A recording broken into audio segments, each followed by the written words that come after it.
Today, the Carney government is set to table its first budget. Carney was elected on a platform that promised to build up Canada's economy and reduce economic dependence on the U.S. Since then, he's been talking about, quote, generational investments and what he describes as a wartime approach in rebuilding the country. It's worth remembering, Canada hasn't seen a new budget since the spring of 2024, presented by then Finance Minister Chrystia Freeland. The Parliamentary Budget Officer at the time was Yves Giroux. The PBO is a non-partisan fiscal watchdog that helps the public and Parliament understand how the government is spending money. Mr. Giroux was in the job for 7 years. And so we wanted to get his expert advice on what to watch for ahead of this year's budget. Yves Giroux is now the president of the Association of Quebec Economists and will be a fellow in residence at the C.D. Howe Institute starting in January. I'm Cheryl Sutherland, and this is The Decibel from the Globe and Mail. Hi, Yves. Thanks so much for joining us today. My pleasure. So the budget is a big deal on Parliament Hill, but for those of us outside of the Ottawa bubble, can you just lay out what is the purpose of the budget and why does it matter?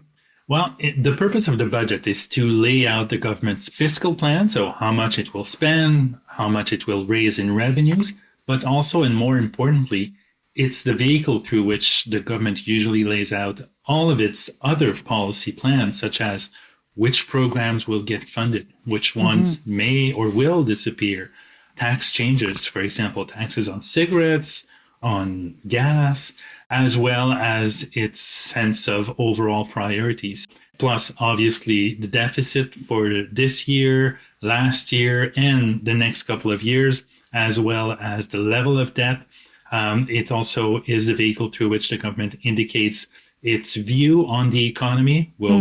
Does the government anticipate we'll be in a recession or will we be facing very good times? So that's why the budget is such a sought after and anticipated moment in the political cycle as well as in the parliamentary cycle.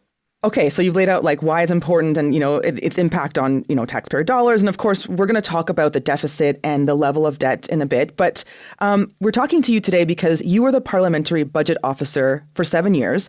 And before we get into the details of what we should be looking for in this particular budget, what does the Parliamentary Budget Officer do to hold the government to account? So the role of the Parliamentary Budget Officer, or PBO in short, is to provide non-partisan, unbiased information and analysis to parliamentarians. So that's MPs and senators. And the role is important because if you are an MP or even a senator in the same party as that of the government, you have access to a lot of information from the public service, from ministers, and so on.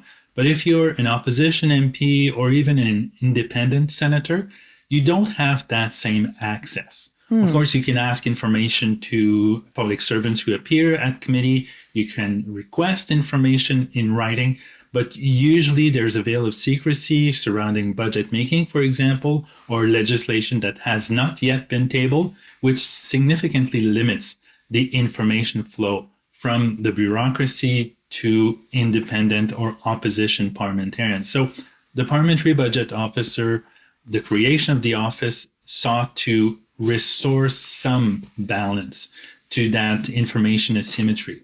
And I did that through providing analysis and information on various topics, not just the budget, but also economic forecasts. So the government always has its own view of the economic forecasts or the state of the economy, but it could tend to embellish things or paint a darker picture if it wants to reduce government spending. So the PBO seeks to restore some balance in the information that parliamentarians receive.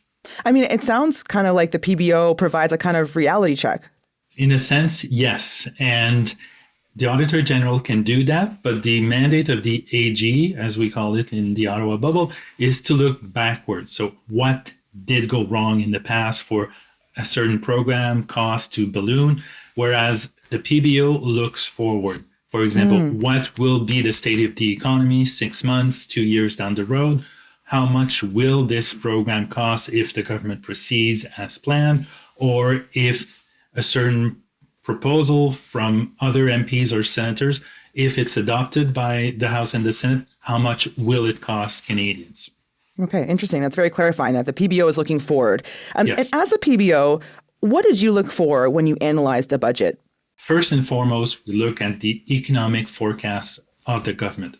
Are they realistic? Are they based on a sound methodology? Are they overly optimistic or pessimistic? Because if you base your budget on overly optimistic economic scenarios, then your deficit will be lower than it should.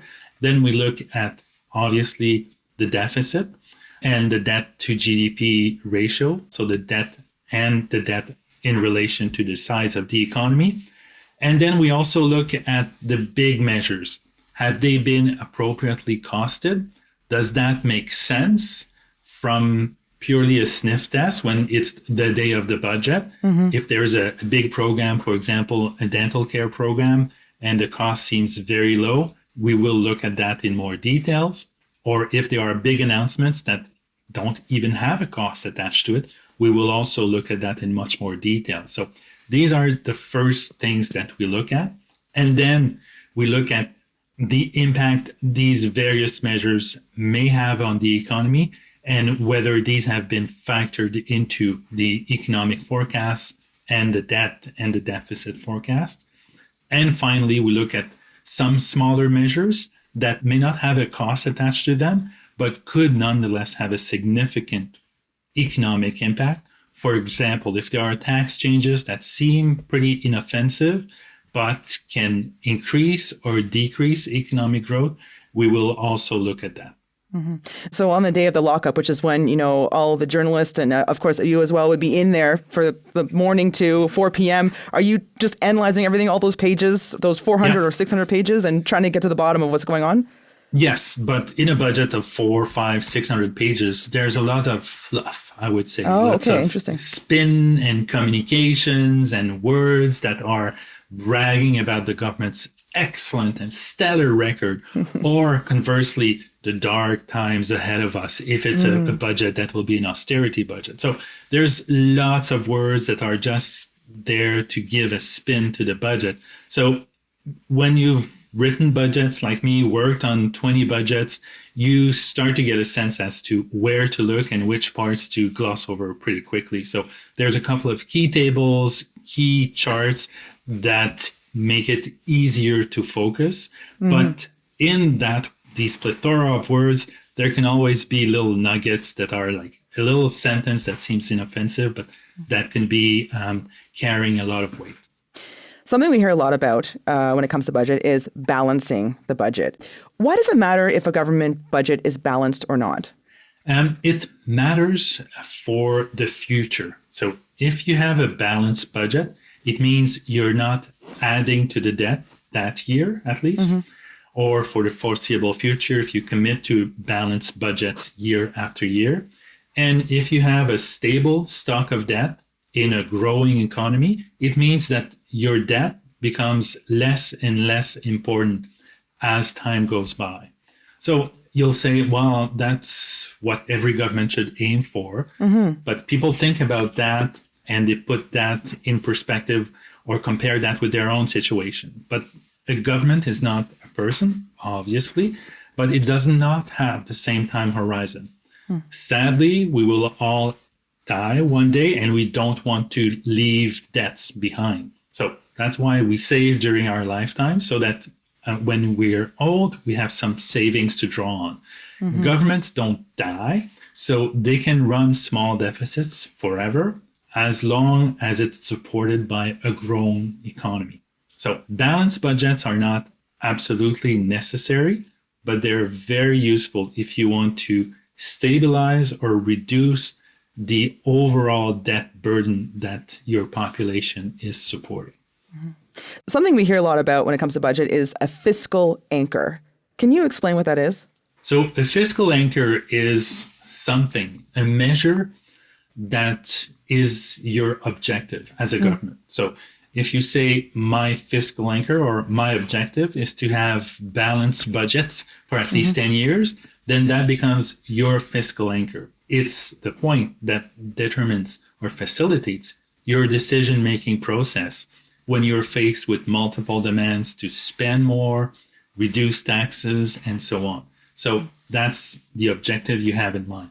I want to balance my budget this year. So when Minister so-and-so or these various groups come to me and say, I want a tax credit for bald middle-aged man, you say, well, that will deviate from my balanced budget fiscal anchor. So it's something that people understand. They understand that you're guided by an objective. You're not saying no just out of mean-spiritedness or something like that. So you're denying some requests for a reason, but it also establishes your own or the government's credibility with financial markets. Yeah, there's accountability there. Yes, the government does not go where the wind blows. Yes. It is guided by a principle, and it is sticking to that principle. We'll be right back.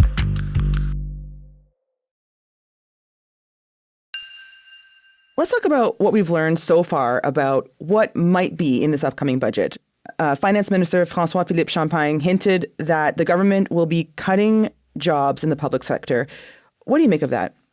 It's a commitment that has been made or something that's been mentioned a couple of times. But again, that shifted from we will ensure that the size of the public service is sustainable.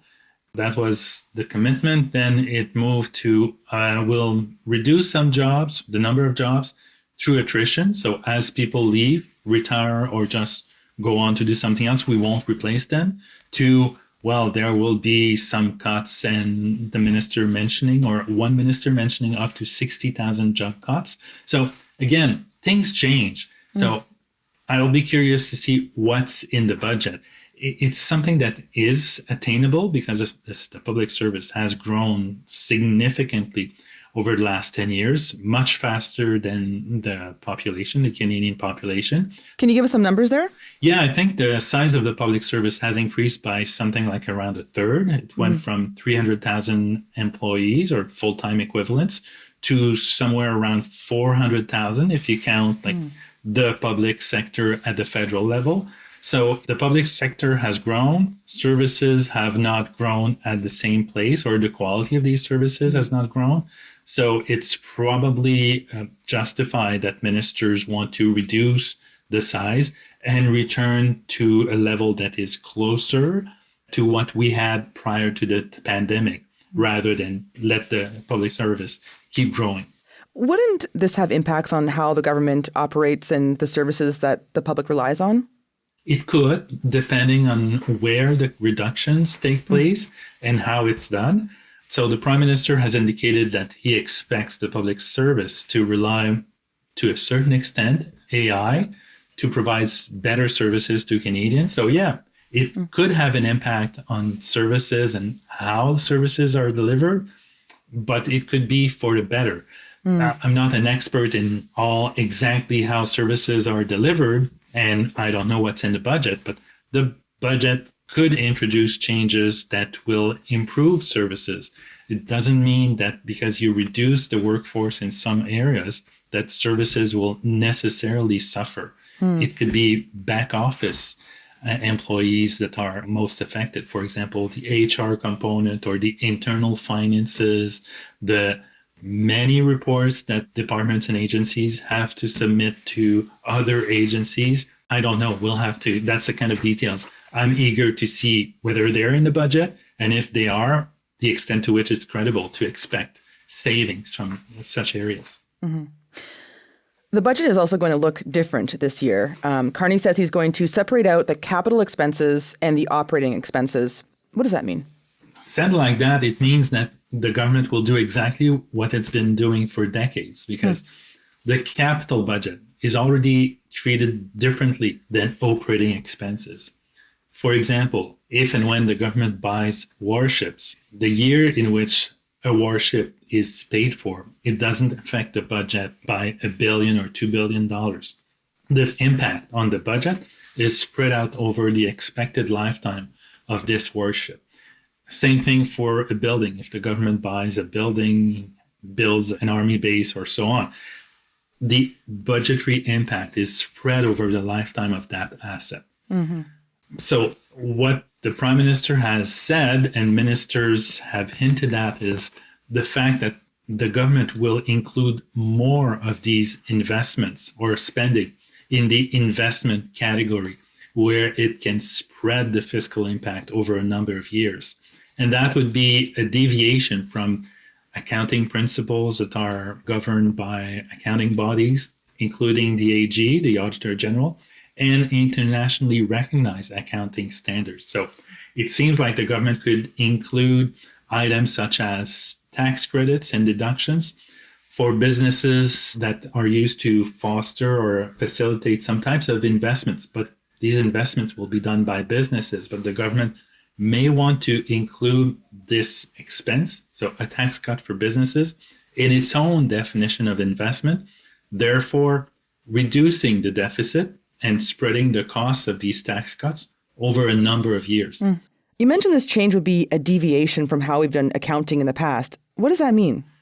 So right now, if a business claims a tax credit or a tax cut because they've invested hundreds of millions in a plan, the tax cut that this company receives is affecting revenues in the year where the tax credit is claimed or the tax deduction. But if the government was to define that as an investment, it could choose to spread the cost of that deduction to a business over 5, 10, 20 years, who knows?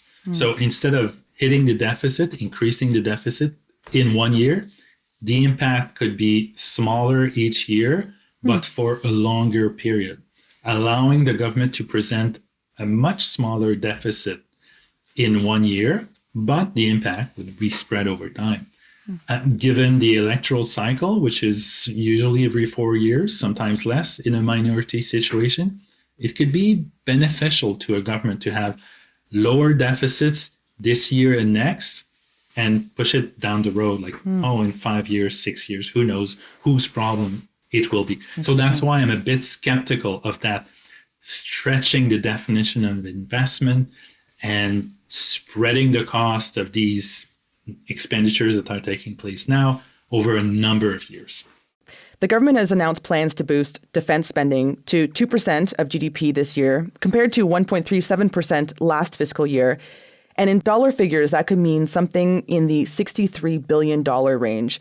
Carney has now made a commitment to work towards 5% on defense. So we're talking about a huge amount of money. Can you think of another time Canada has boosted spending at this scale? Like, how did that go?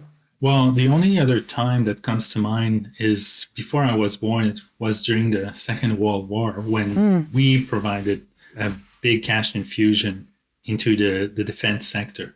So it's a very tall order to increase spending at that fast a pace, especially if we were to deliver on that commitment at a time when many, many other countries are seeking to increase their military spending in Europe for obvious reasons, but also for other partners in Western alliances. So all the major allies of the US and Canada are seeking to increase their expenditures. So it's going to be very costly if we deliver on that.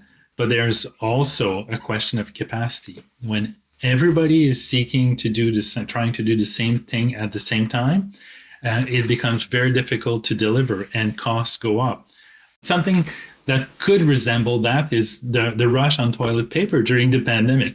There were alleged to be shortages, so everybody tried to stock up on that. So I remember it's that time. very different. It's very different to stock up on missiles and fighter jets and tanks, but there's very limited capacity worldwide to produce armament of that quality, of a quality that's sufficient for Western armies, roughly at the same time. And it takes time to build up that capacity to produce. So if everybody is in the same camp and tries to ramp up military spending, the capacity issue is likely to be in short supply. So it's possible, it's very expensive, but there will need to be big attention focused on increasing the capacity to respond to that demand. And it's possible. That's a really important point. Yeah, like they might want to spend this amount of money, but in fact, it might be difficult because, like you said, the capacity might not be there. So that's really interesting to bring that up. So this budget will go to a vote, and it's a confidence vote, which means the government could fall if it doesn't pass. Carney is presiding over a minority government. How much do you think that affects how a budget gets put together? That's a very good question. So I think it depends on the Prime Minister and his government's belief that they can pass the budget without making compromise. If they don't think they can have it passed without compromise, then they have to seek the support of at least one opposition party. But if they think they don't need to have any compromise, they can build it not thinking about compromising for the support of other parties. So I don't know the political situation and whether parties, all opposition parties, are really adamant that they will not support the budget. We've heard the interim leader of the NDP saying that abstention is a possibility. So it depends on each party's own situation and readiness and willingness to go into an election. And if the Prime Minister thinks he doesn't really need to make any compromise, and others will decide to support the budget or abstain for fear of going to the electorate, then it doesn't affect his budget making that much. So Carney is a very different Prime Minister than his predecessor. And based on the previews of the budget we've heard so far, are these the kind of things you would expect to hear from a technocrat? Yes, I think what the Prime Minister and his ministers have indicated so far, rewiring the Canadian economy, reducing the size of the public service to reallocate this spending to other areas, to change the economy and try to diversify our partnerships away from a big reliance on the US towards something else, different partners, more reliable partners, and big projects to foster the long-term productive capacity of the economy is exactly the type of things you'd expect from policy thinkers, policy nerds, as opposed to political creatures and people who are career politicians. But it's all speculation until we see what is in the budget. Just lastly, Yves, I just wanted to ask you, are you looking forward to Budget Day? Are you going to be watching very closely? I will be watching very closely. In fact, I'll be in the media lockup for this budget. So it'll be a nice change for me to look at the budget with a different eye and not having to worry about drafting a report in the next couple of days or implementing these budget measures. So it's a nice change that I welcome, and I'll be looking at the budget with a very interested eye. Yves, thank you so much for coming on the show. It's been great. My pleasure. Thanks for the invitation. That was Yves Giroux, president of the Association of Quebec Economists and the former Parliamentary Budget Officer from 2018 to 2025. That's it for today. I'm Cheryl Sutherland. Our producers are Madeline White, Michal Stein, and Ali Graham. David Crosby edits the show. Adrian Chung is our senior producer, and Angela Pacenza is our executive editor. Thanks so much for listening, and I'll talk to you soon.